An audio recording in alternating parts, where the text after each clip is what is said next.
Oh bukan.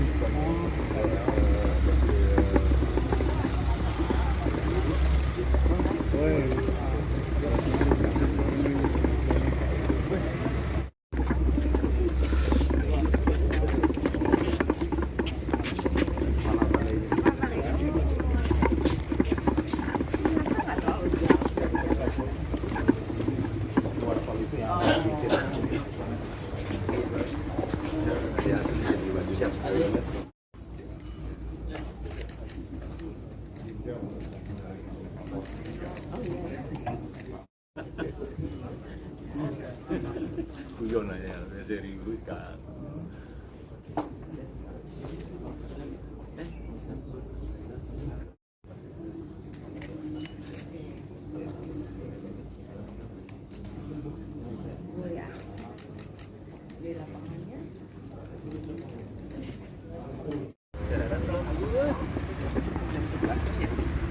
Start 30. Enggak, 30 jam berapa lagi? 30.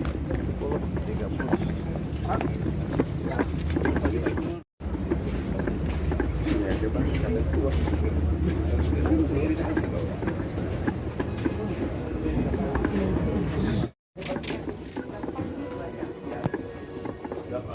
Oh, Pak, saya telepon Bapak tadi. Oh, iya.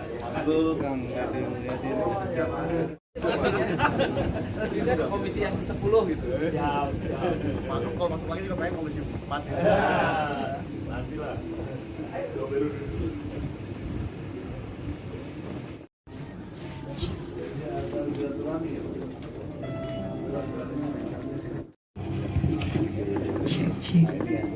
Iya. Siapa yang menumpuk sebelah situ aja, Pak. Baik Bapak Ibu sekalian, kembali saya. Baik, sekali lagi saya ingatkan kepada tim pendamping dapat, karena sebentar lagi acara akan segera dimulai.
Senang sekali hari ini kami dapat hadir di sini dan kami mengucapkan terima kasih atas sambutan yang diberikan. Sebelum saya melanjutkan sambutan, saya ingin memperkenalkan rekan-rekan kami yang dari Komisi 4 yang hadir pada hari ini. Sebagai ketua rombongan adalah saya sendiri, Siti Hediati Soeharto. Kemudian Bapak Agus Ambojiwa dari 70.000, 60.000. Merkuri sudah berkembang, sehingga makan ikan kalau airnya tidak bersih bukan lagi peningkatan protein warga, tapi ancaman penyakit. Untuk itu ini ikhtiar yang dilakukan untuk itu, tetapi mengambil sikap kepemimpinan ekologis pasti bertentangan dengan berbagai kepentingan, penambangan ilegal, pembangunan yang tidak beraturan, kemudian bangli yang di mana-mana terjadi. Dan saya sampaikan ke Ibu, hamparan sungai itu banyak disewakan oleh oknum. Ada 3 juta, ada 5 juta, ada 30 juta. Jadi hamparan sungai bangunan yang berjejer itu miliaran itu nilainya. Dan hari ini saya bongkarin semua, saya nggak ada urusan dengan siapapun. Yang penting adalah hak-hak negara harus kembali hak negara. Nah, saya ingetin ke Adinda Bupati yang terhormat, mohon pemandangan alam sawah yang indah di jalur Pantura ini tertutup oleh bangunan liar dan rok pendek. Bagi saya yang duda, itu tadi pusing kepalanya melihat. Nah, itu. Jadi saya nggak tahu apakah Pak Bupati pelanggannya, saya tidak tahu. Ini namanya janem, Bu. Nah, janem. Nah, siap. Jadi celana dalam banyak di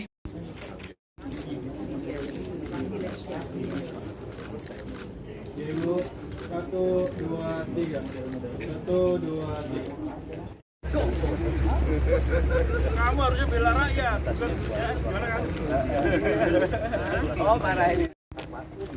Ya, kami punya. Boleh agak geser, ini ada paparan di sebelah. Sorry, punten.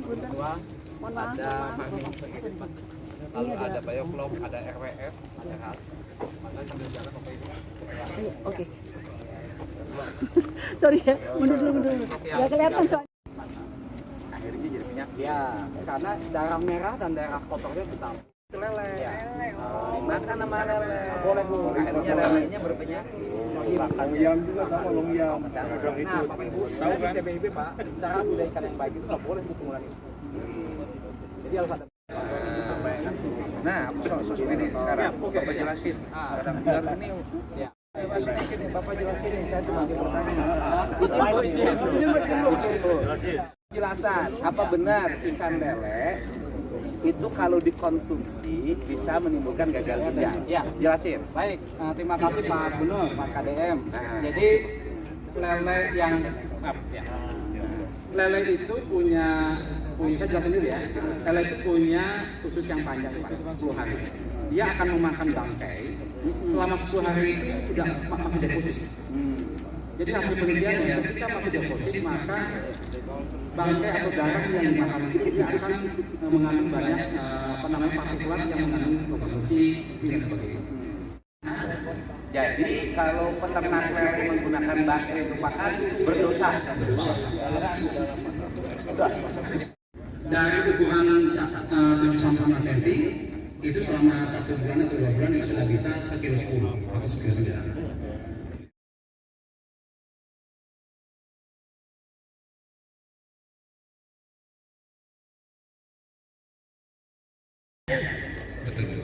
Jadi masyarakat kuncinya adalah di pemanfaatan airnya pakai probiotik. Yang mau panen nggak ada sih. Yang panen Ada yang Tapi ini memang sebelumnya sudah ada di sini apa baru ditanam pagi? Kalau kami bukan perikanan wajah itu perikanan Pak. Gitu. Ya.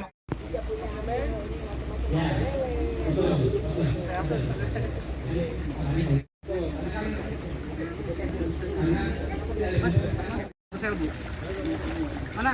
Ega Itu udah kenyang. Ega. Udah kenyang, dari pagi-pagi udah dikasih makan sih.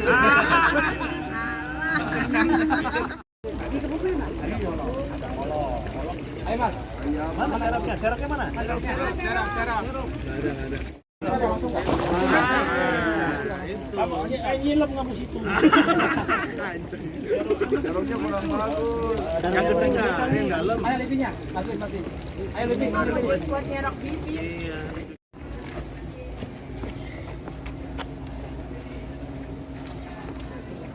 Siap. Mantap. Saya RT, Pak.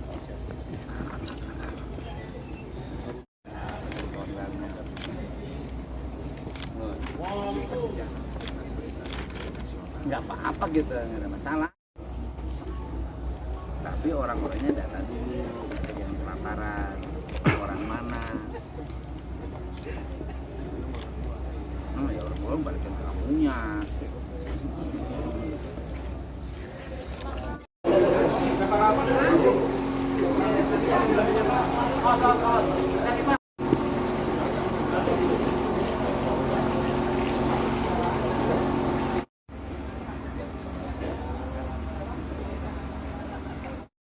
para rekan-rekan media, mohon tidak mengambil gambar di depan. Assalamualaikum warahmatullahi wabarakatuh. Om Swastiastu, Namo Buddhaya, salam kebajikan. Puji syukur kehadirat beserta rombongan Kepala Badan Penyuluhan dan Pengembangan Sumber Daya Manusia Kementerian Kelautan dan Perikanan, Bapak Rudi Alekwa. Kami mohon dengan hormat Ibu Ketua. Ibu izin Bu. Bu izin Bu, sini Bu. Ya. Gini Bu. 1, 2, 3.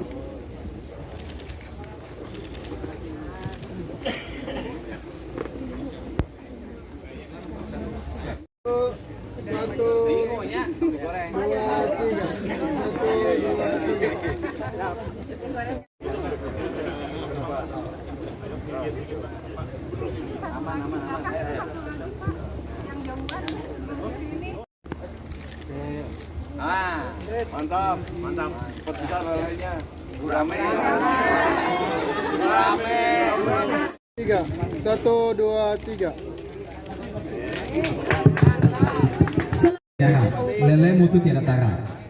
Patin perkasa, patin super kaya. Cukup ya? Baik. Mana objektifnya?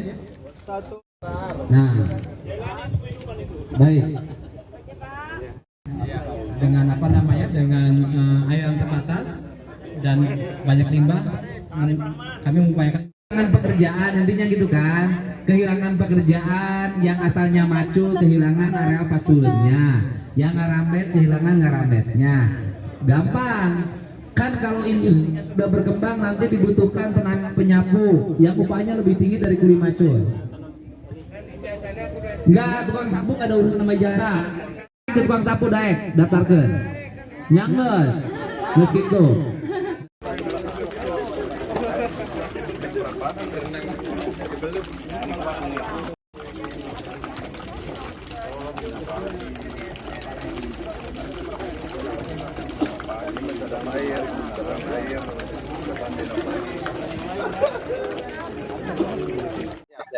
Ya, hari ini kami dari Komisi 4 melakukan kunjungan kerja ke Balai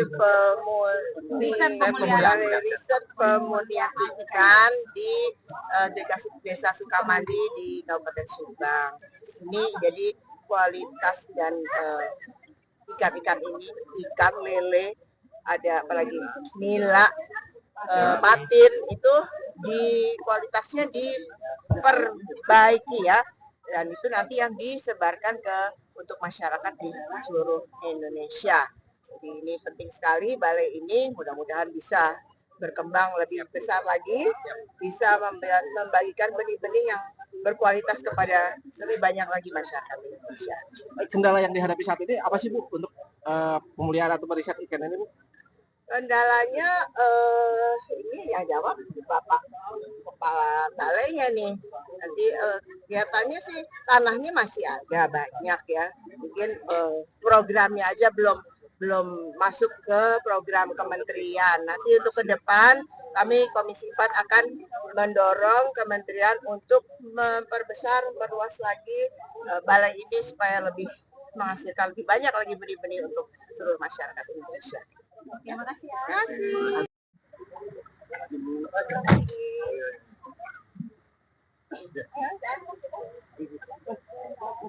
Kebetulan ada rombongan Komisi 4 dipimpin oleh Bu Titi.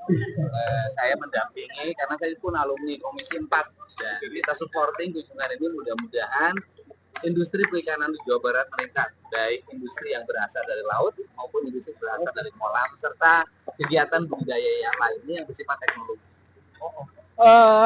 Pertanyaan lain Pak terkait sengketa SPMB itu seperti apa sih Pak? Enggak, SPMB gini. Menurut saya sih di Jawa Barat relatif hampir tidak ada sengketa ya. Kalau kemarin ada riak-riak kecil karena memang banyak siswa yang dekat sekolahnya tidak diterima. Nah, saya melihat bahwa karena banyaknya siswa dekat sekolah tidak terima, ini kan berbahaya. Kenapa berbahayanya? Mereka khawatir tidak melanjutkan sekolah.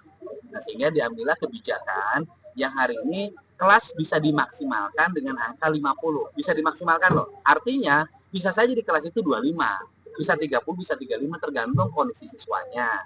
Sehingga tujuannya apa? Tujuannya adalah agar anak-anak di Jawa Barat bisa di sekolah yang terdekat sehingga biayanya murah. Dan akhirnya angka putus sekolah di Jawa Barat menurun karena hari ini Jawa Barat ranking pertama. Angka putus sekolah tertinggi. Kan harus diselesaikan masalah ini.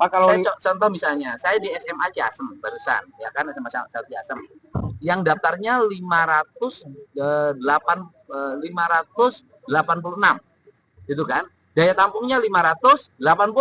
Masa yang 6-nya nggak diterima? 558. Daya tampungnya 550. Masa yang 8 nggak diterima? Kan kasihan. Ya sudah, diterima saja. Berarti tambah kelas, Pak? Bisa tambah kelas karena kita hari ini pertama di anggaran perubahan, di anggaran pergeseran sudah ada penambahan kelas baru. Nanti di perubahan anggaran ada alokasi yang akan saya dorong, mudah-mudahan bisa mencapai 100 miliar untuk menambah ruang kelas baru. Jadi misalnya sekarang 50, bisa jadi nanti di semester 2-nya nanti hanya tinggal 35. Karena dampak ke swastanya, Pak? Kenapa? Dampak ke swasta? Jadi begini, tugas negara itu adalah menjamin rakyatnya untuk sekolah. Karena gubernur ini adalah bagian dari abdi negara, maka saya harus memprioritaskan rakyat saya dibanding kepentingan apapun. Jadi saya yang penting orang Jawa Barat bisa sekolah, sekolahnya gratis. Ya.